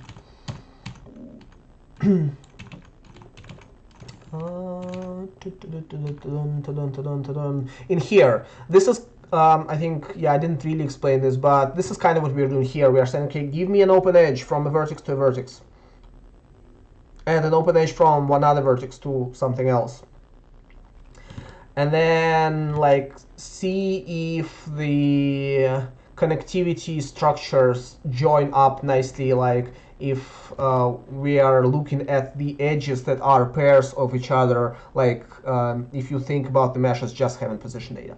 Anyway, so you need to be able to iterate through this, which is why there's the second structure that says, okay, there is a set of vertices that we map to the same one. Now for each one, I want to be able to look at the next one in the list, and this list is looped. So if you look at this, and let me try to delete this, or just actually like move it. Then we say that the next one after 5 in the list is 6. The next one after 6 in the list is 9. And the next one after 9 in the list is 5. Because it's a looped list, right?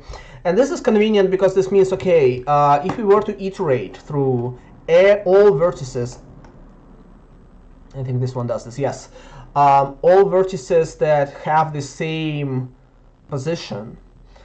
And for example, so here's what this function does. It says, okay, given a vertex A and a vertex B, is there any clone of the vertex A that is connected to B? Or rather, that has an edge that goes directly to B, not in like the opposite direction. And so to do this, we use this find edge function, but we have to call the find edge function on every single clone of A. So we just have a loop that says loop through this like linked list, right, using the wedge as the next pointer, up until we get back to the vertex that we started with, and then call find edge, which does the like connectivity traversal. And this is like a useful way to think about this, because it's really easy to get around the mesh essentially with these structures, right? Edge adjacency means that you can go from a vertex like around the triangle that it's in, sort of, and two neighboring vertices, etc., etc., etc., right? And there's one caveat where you cannot go in the opposite direction, and this is something I thought about fixing, but that needs like twice as much data to store data for opposite edges as well in regular meshes, and I really didn't want to do this. I might do this at some point. And then this wedge allows you to navigate through the clones of the same vertex. So if you have this complicated mesh, you can go over all of these UV charts and do all of kinds of things pretty efficiently, right? This is kinda it. There's also like this function which actually performs classification. I hand waved around the rules of this classification before. I will not go over the code of this function again. We might have to do this next time when we actually write code. But we will not do this. Oh, actually this is interesting because this means, okay, I will try to then not solve this problem on the week. I tend to work on this sometimes in the evenings, but there's like a lot of other work here, so I'll try to leave this problem of seam collapse for the next weekend, where we can do the stream with a keyboard that works. All right, so we are close to the end. It's unfortunate we didn't really write code on the stream, but fortunately we will be able to just write code on the next stream, because I've talked about everything that I wanted to talk about and more, which means that next time we can just write code, see the code work, well, see the code not work, and then fix code, and then see the code work, hopefully. So 5 more minutes for questions, and then we'll call it a day. Thank you for being a good audience. This is my first like well, this is not my first live stream, but this is my first live stream trying to write code and trying to explain things and drawing stuff on the non-whiteboard, electronical whiteboard. Hope that went well. Let's go over the questions, and then I'll wait 5 more minutes and then go over the remaining questions, and then we will end. GIMP and MS Paint. Oh my god. Alright. This is a good time to break because I think that I have delivery. I'll be with you in 5 minutes or less.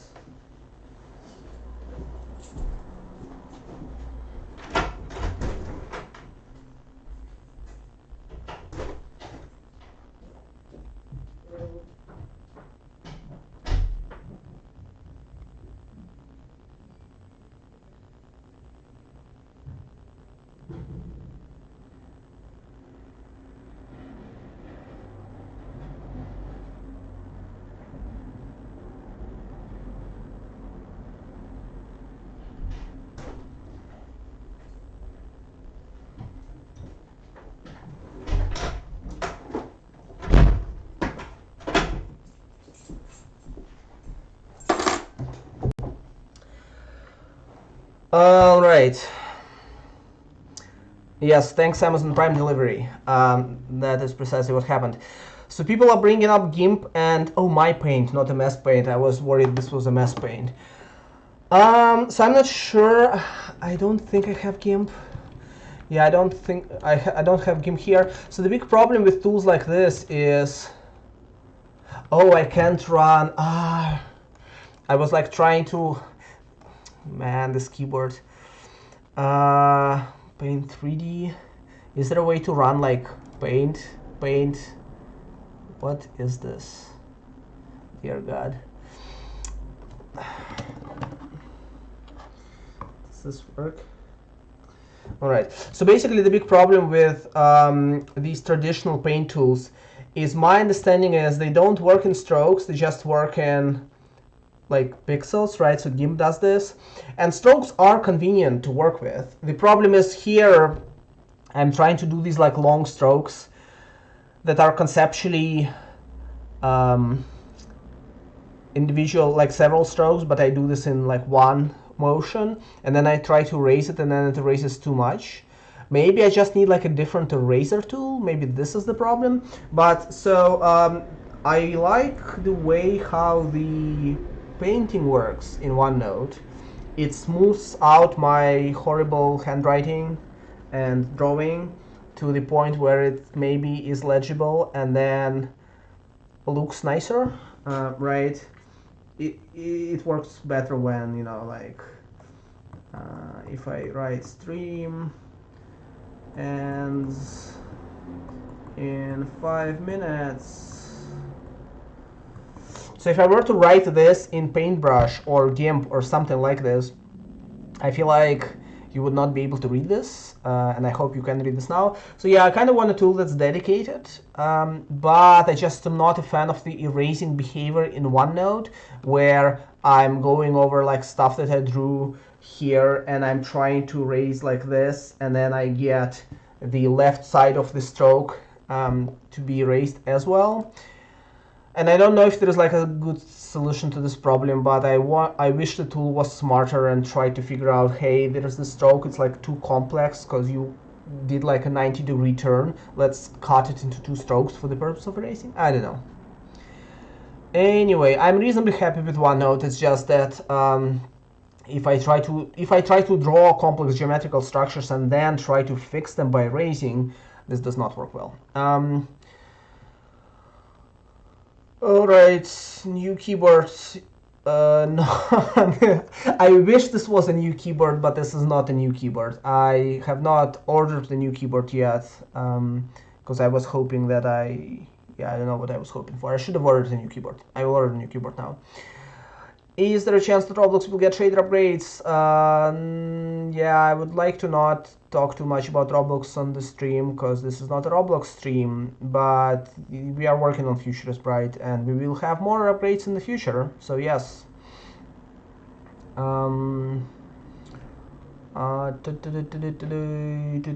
Thanks for talking about mesh optimization. Are you going to archive the video so that we can view it in the future? So I was hoping that YouTube kind of just does that, and I will try to do my best. I don't know how it works, but yeah, like the reason, so one of the reasons why I was doing this on YouTube and not Twitch is just because I'm hoping that I can press like one button somewhere and the video will appear on YouTube without me having to go through like trying to record the stream while I stream it and then uploading it to YouTube, and then it takes time, and then comments are separate because you can't see the chat, and it's hard to like cross-reference stuff on YouTube and stuff like this. So I'm hoping that YouTube kind of just does this for me. If it doesn't just do this for me, I will be sad, and I'll figure out how to maybe fix it. But I do not have like a video file for this stream, so if YouTube did not record this in an archivable format, then we are screwed, and we'll have to talk about this again. I don't know.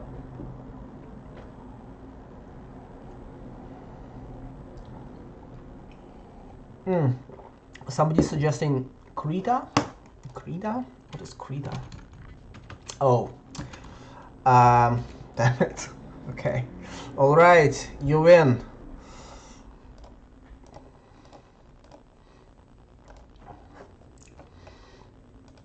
Alright. I will take a look at that. There's one other thing that some people on handmade streams were using. I forgot how that was called. I should probably check that out as well.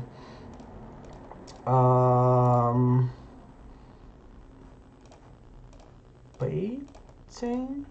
I don't know. Not online. Not. Oh my god. Okay, this is. This is not a great way to search for these things, because handmade paint is not what I want. I want like a handmade hero. Aha, Milton, yes. So I should look at Milton. I have not checked out Milton yet. This is supposed to be a paint program, and people use it on programming streams as well, so maybe that works well. And I'll take a look at Krita, maybe that is good.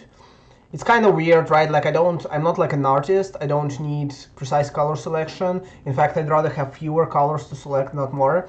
But I just need the behavior to be slightly nicer than what OneNote gives me by default. Autodesk Sketchbook, I would like to not use Autodesk products unless I absolutely have to. They tend to be kind of obnoxious in some ways. I always just use Photoshop for art. Yeah, Photoshop like needs a license now. Yeah, I kind of want something that's, I mean, technically I guess I'm paying for OneNote because I have like an Office subscription. But yeah, I'd like to not pay for this program, just to not have to deal with this, honestly. So yeah, I should try Milton. I will try Krita. I will see what else is there out there. All right, final questions before we end the stream. Thank you for being an audience and kind of talking to me. And if anything was rough, sorry about this. I guess keyboard was rough. I look on the keyboard. I will try to see if I can do the mic placement better so that the stream, yeah, now realize the stream must be sort of mono in like a weird way, like one channel stereo. I'm not sure what people do generally. I thought people, yeah, maybe it's just a mic configuration thing. Or maybe I can turn the mic. Can I turn? Oh, I can turn the mic. Oh, this is interesting. All right, anyway, I'll have to play with that because it's not obvious, and I didn't really do a good job like pre-flighting the stream, so let's see. I don't know. All right, we'll see. We'll try to be slightly better prepared for the next stream. In general, hopefully it worked out okay. I will watch my stream after my stream, and then maybe I will not think it went well, but we'll see. Oh, simulation, seamless decoupling of shape from mesh resolution. Oh yes, actually, right. Seamless did have some stuff. Right, so there is this paper. Thank you, Daniel Lewis, for bringing this up. I read this and I completely forgot about this. So there is this paper. This is really good paper. Now, if I remember right, the paper comes in multiple parts, and like the final thing that they want is they want to be able to do seam fix up for texture seams so that you don't have like warping of texture coordinates on the seam edges. But in order to be able to do this, they do have to go sort of more deeply into the seam awareness of the simplifier. And I think when I looked at this, it didn't have like stuff that in this, how do I put this? In the parts of the paper that are relevant to the work that I'm doing right now, like I don't want to do the whole like adjust the seams so that the texture doesn't warp thing. I kind of want a simpler thing that works really fast, right? But when I looked at this, there was some stuff that we were doing that was really similar to what I'm doing, and I should read this paper again and have like a better opinion about this because this has been a while. But I remember it was useful, so yes, thank you. I forgot that this paper exists because I read this paper, and it seemed like for the stuff that I am doing right now, there's not too much extra interesting detail, but I should do this again. By the way, so there's this, right, so like a lot of the simplifier stuff is based on this paper from Garland and Hegbert in 1998. This is like the foundational thing that a lot of the research at the time, so this was 20 years ago, a lot of research at the time was based on this. There's surprisingly little research in past years, so this paper is interesting. This paper is from 2017. I think I saw a few more papers that were like in the middle of these 20 years, but there's surprising like sort of concentration of research around the year 2000, and then it almost seems like people think the problem is solved, and maybe it is solved, but the open source solutions, at least that I have seen, are not they're not like amazing. Some of them are reasonable, some of them are not reasonable, but I wouldn't call this problem solved. Any other projects you're working on? So yeah, sort of. Mesh Optimizer is my main thing outside of work, obviously, right? There's a few repositories on GitHub that I have, so Mesh Optimizer is my main focus right now. Oh, these contribution charts are sort of suggesting that. So yeah, so I work on Mesh Optimizer mainly whenever I have time or I have interest, or I figure out like a new thing I should try or whatever. Like, so with this attribute collapse, the initial version, I've been delaying this initial version for like 4 months or something, because I kept thinking that it requires a lot of complex data structures and like a different way to deal with this compared to how I'm dealing with this. And I was kind of scared of the problem, and then at some point I figured, hey, I feel like I know the answer to this problem that is reasonably straightforward, that might mean that I need to add a few things down the line, like this one that we tried to do today. And then I did it, and then it made the thing better. So it kind of varies. And then, so right, so there's Poogie XML, which is my XML parser. My XML parser turned like 10 years last year, which is a while.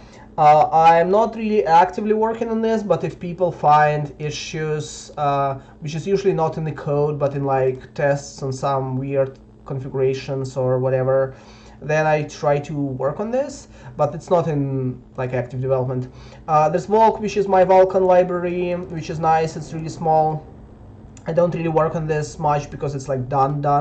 When people find, somebody reported a bug a few days ago in this library, and then it turns out this bug is in the Vulkan loader, not in my library, so it's basically there's this one which is I'm not working on this, but I use it day to day, which is a quick grep thing for like really large code bases.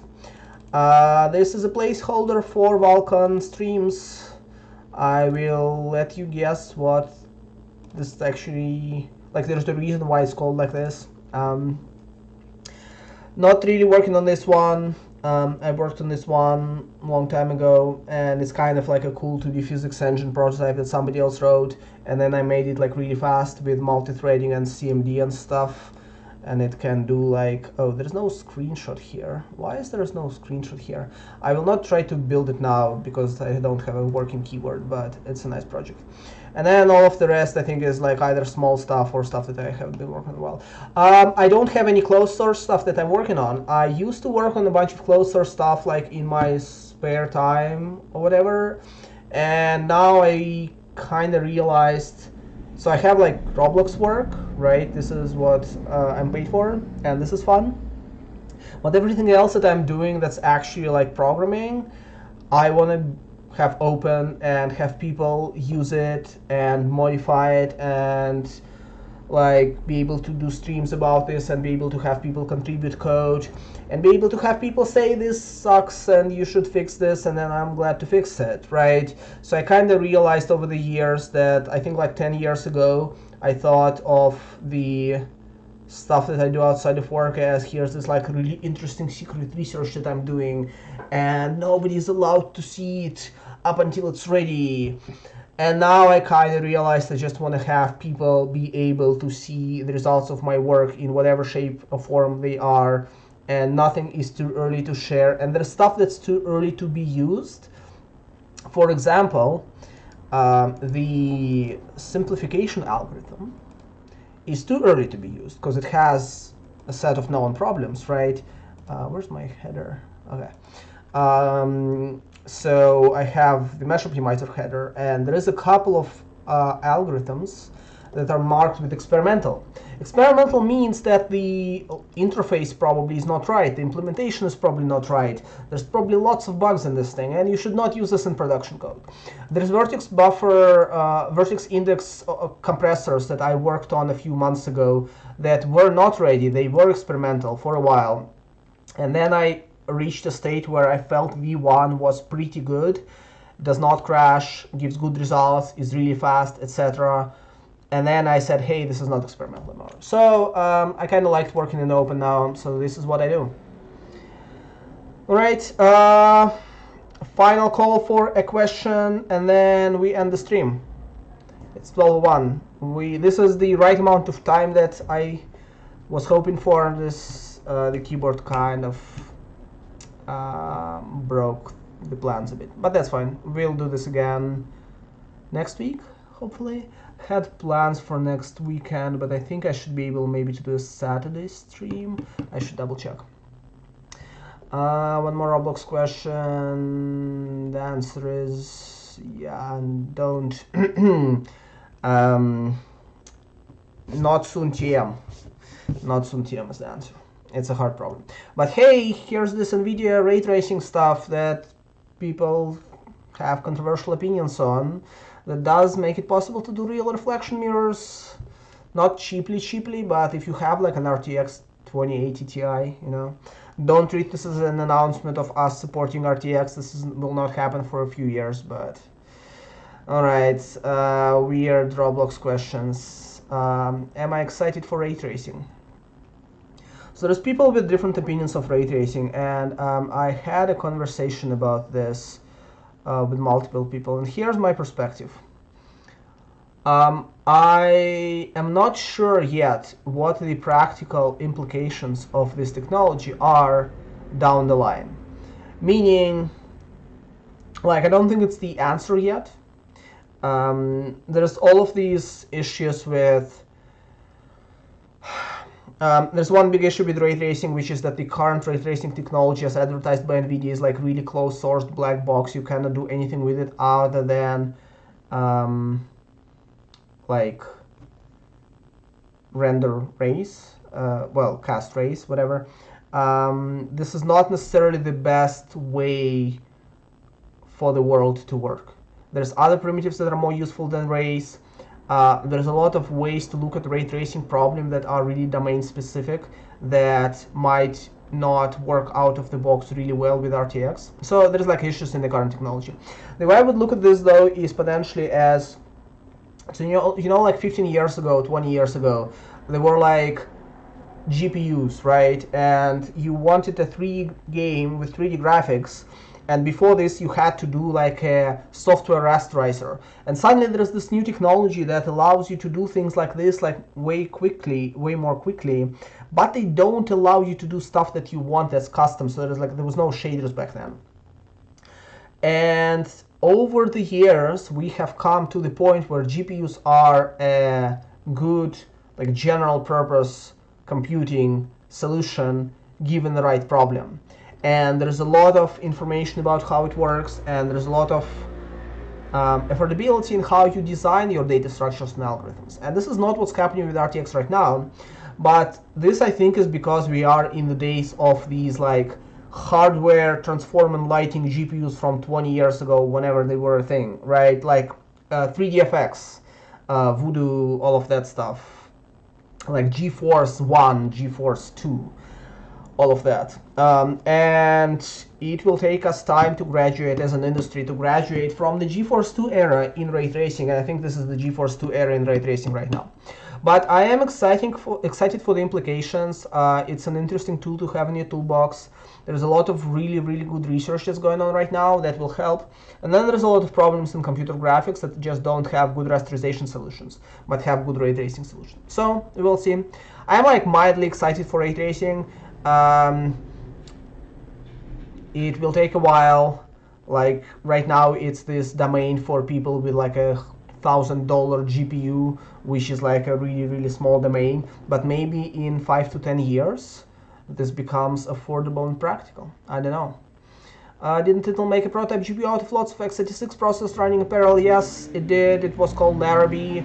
There is like different opinions on whether it worked out, but it's a bit different from what I'm talking about, I guess. Like basically the GPUs today, they are really general purpose and for compute tasks, despite the fact that there's still a specialized architecture. Intel was trying to say, if GPUs are general purpose anyway, let's make hardware that is general purpose at its foundation, which is x86, and have a lot of these processors. And you know, some people say it worked out because they have Xeon Phi and like what's it, like Knight's Landing and all of that stuff that reuses a lot of the tech. And some people don't know this, but AVX 512, which is the new Intel's CMD, came out of Larrabee. right? So Larrabee it wasn't like wasted work. I don't know if Itanium is wasted work, but my perception of Itanium is it's like 100% wasted work, other than having a proof that this does not work like this. Larrabee is not 100% wasted work for sure. Now, some people say that Larrabee has fulfilled its kind of expected promise. I never worked at Intel, so I don't know if that's true. But there's different opinions on this. There is really good article. There is a really good article from Tom Forsyth on Larrabee. You might want to check this out. Larrabee. It's really fun typing on the keyboard like this. Tom. Is this the right number of R? This is the right blog. Yeah, so there's this article called "Why Didn't Larrabee Fail?" Not all people share this opinion, but it's written by an architect of Larrabee at the time. So there's that. You can check it out. Yeah, Intel's going to release consumer-grade GPUs in 2020. They say they are going to do that, but my understanding is it has nothing to do with Larrabee. My understanding is they will take their current integrated architecture, if you keep it okay, and make it like better for the high power workloads. But the big difference, so people think that Intel GPUs are bad, that integrated GPUs that Intel makes are bad. So that is not quite true. The Intel integrated GPUs are designed towards a really low TDP, which is like terminal distribution profile, I think, which means that basically they are designed to say, okay, you have like a couple of watts of energy, let's render 3D with that. NVIDIA GPUs, and you are on the same chip that your CPU is in, on the same die, there is the same cooler that cools both.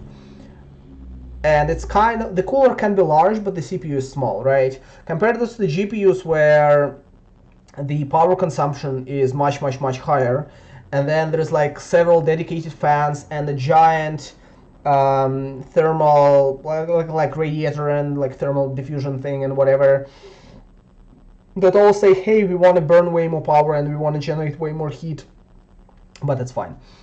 So Intel GPUs, from what I understand, they're not like bad, they're just underpowered, and if you overpower the GPU, then could be better. Yeah, if my keyboard is broken, how have I been writing code? My keyboard broke midstream. This is amazing. My keyboard had one key that was kind of, sort of not working well, which was left control. And I thought, okay, whatever, I can still press it, it's gonna be fine. And then midstream I lost like 5-6 keys and the control key, and it just became impossible. So that was not fun. All right, anyway, 12:09. Let's stop here.